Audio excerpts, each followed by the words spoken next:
I'd like to introduce you to my friend Mahmood. I met Mahmood one Saturday afternoon walking outside Town Hall Station. I've often been there protesting with the Kurdish lobby, and I found Mahmood and his people there giving out information about Iran and free Iran. Free Iran, what does that mean?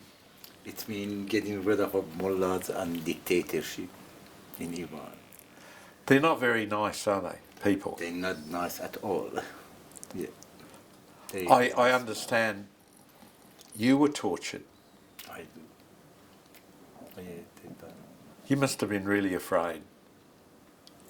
But destroyed and tall and proud because we done the right things for the right cause. And How can a group of criminals get in charge of a country? that's a big question, exactly. Yeah, for 43 years now. And they execute people regularly, don't they? On daily basis at some stage. So would you say the Iranian people are naturally Muslim? Yes, they do. They are. But So they're open mind. it's not Islam that they see oppresses them, it's the brand of the mullahs. Thank you. That's exactly the differentiation between what we believe and others believe. We believe it's nothing to do with religion, nothing to do with Islam. It's just man-made manifested ideology that been found out by Khomeini in 1979 and then executed and continued by today. There was a lot of hope for Khomeini, or did the Iranian people know the truth? So Khomeini deceived all Iranian, stole the revolution and take Iranian as hostages.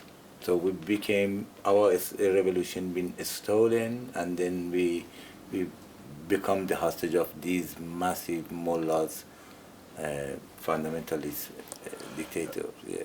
And why didn't the rest of the world respond to your call for help?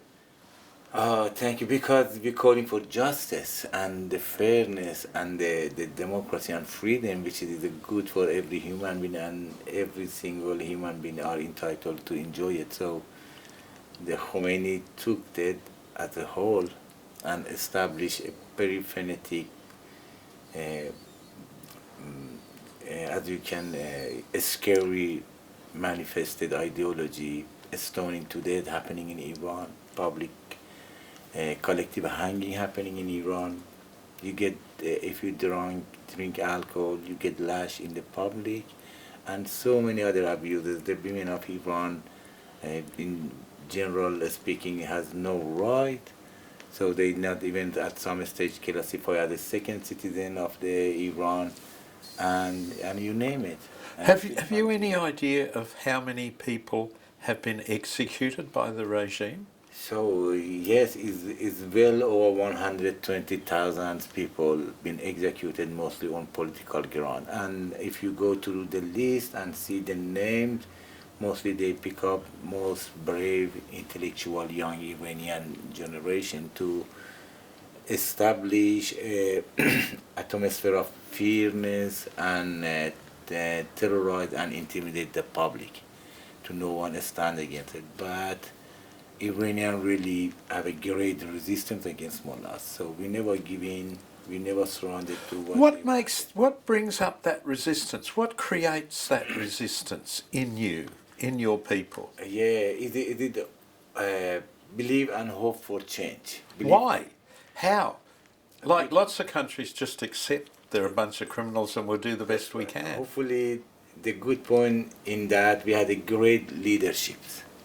There is a person called Masoud Rajavi. He's the one who established the National Council of Resistance of Iran in June 1981.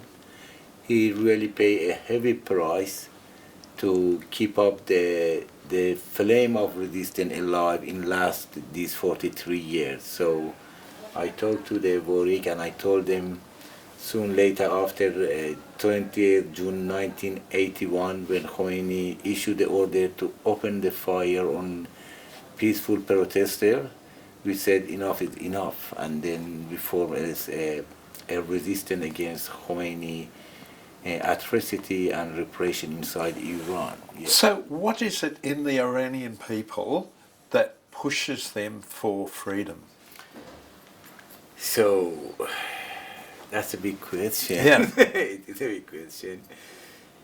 So we believed Iran always been a symbol, a kind of the leading country in Middle East. And once you see, we are because of the variety of people and groups of Iranian living together for ages, we always know that there is a better life in ahead of us, and we believe in the lightness, and believe in that God always provides us and wants us to do our best. So that's why Khomeini was simply a representative of darkness, murder and killer. So this gives us a hope that we have to stand and sacrifice for what we want for it. So I understand from what you're saying, there's almost like an Iranian government in exile. Is that right? Thank you. That's exactly what we call it. We call it the opposition in exile. And where is it based? So we used to base in Iraq. Unfortunately, after the invasion of Iraq in 2003, the suffering was huge. Eventually, the group, with a long-term campaign, could collectively move to Albania right now. They've established... Albania? Yes, they built a beautiful city called Ashraf Tiri in Albania, which is a compromising of some thousands Iranian. And every single corner of this beautiful city being built by themselves, by these Iranian refugees. So do people pilgrimage there, Iranian people in exile, pilgrimage there from all around the world? They do, yes, we do. And who is the leader now? The leader is Madam Mariam Rajavi, a beautiful Iranian lady that she's really a big icon. Without her, we don't know what will happen to rest of us. She's really got a strength. She keeps all of us together. She's leading us in most darkness situation, and that's the one she will bring us the freedom. I would imagine her life would be under threat a lot, wouldn't it? So many times. In fact, in 2018, when the Iranian diplomat terrorist wants to bomb the gathering, the first target was Madam Mariam Rajavi. They want to kill her. So there was a big gathering. How many people? 100,000. In Albania? In Paris. In Paris? In 2018, that's right. So in 2018 there was a big gathering of 100,000 Iranian people. That's right, exactly. And the government tried to bomb it. That's right, yes. And it was so scary. We all been shocked. I was there. And there were a hashtag at that day. I was the target as well. So one of us was the target at that gathering. But Madam Mariam Rajavi was the main target. So it's really the world need take more attention to the atrocity of the Iranian regime, to export of the mullahs terrorists, because maybe yesterday we were the victim of the regime, but today every single of us can be a victim of these brutal regimes. What I have found with the Iranian people I've met is they are very strong, beautiful, strong people. That's very nice. Very strong. And you are so impressive as a people. And to me, it's so sad that these things happen. And anything we can do to help, we'll be there. Thank you. God bless you. And God bless the Iranian people. God bless you too as well. And thank you so much for the opportunity. Thank you. For being with us and for your prayer and your support. Thank you. And people like you give us a lot of strength, a lot of hope. to and encourage us to keep up the struggle. Without your support, without you being out there for us, so probably we we became meaningless. Thank you. And thank you for being there. Thank you. Thank you. Thank you.